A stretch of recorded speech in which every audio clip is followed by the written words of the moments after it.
在生活中，你是否也曾遇到過機會就在眼前，卻遲遲不敢邁步的時候？反正也不會成功的失敗恐懼，或是現狀也不錯的安逸感，總是緊緊圍住我們。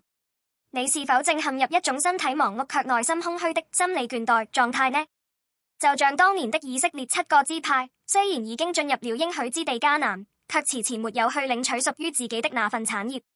那時，以色列支派聚集在示羅，建立了象徵神同在的會幕。約書亞向剩下的七個支派提出了一個尖銳的問題：你們還要耽延多久才去得那地呢？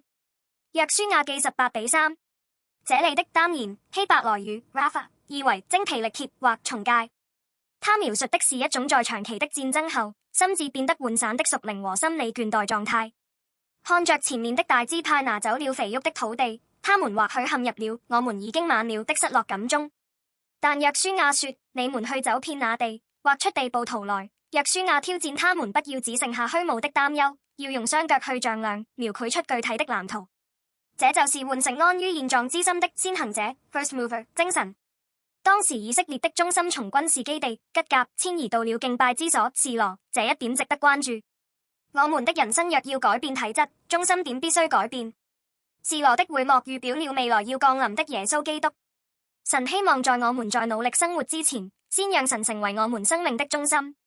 只有與神的關係擺正了，我們該走的路、該得的產業才會清晰可見。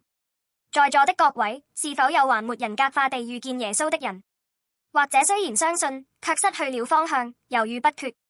耶穌的十字架受死與復活，是神為困在失敗與恐懼中的我們開闢的一條新路。若想靠自己的力量描繪人生地圖，只會感到迷茫和恐懼。但當我們迎接耶穌進入生命的中心，奇蹟就會發生。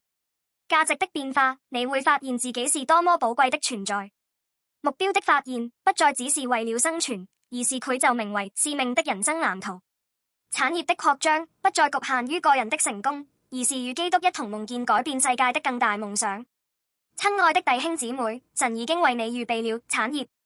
現在，請收起那顆拉法 Rapha 那顆重戒灰心的心，請在耶穌基督這穩固的基石上，具體地想象你的未來，並邁出腳步。耶穌會牽着你的手，完成那份藍圖。祝福大家都能成為與耶穌一同興起的先行者。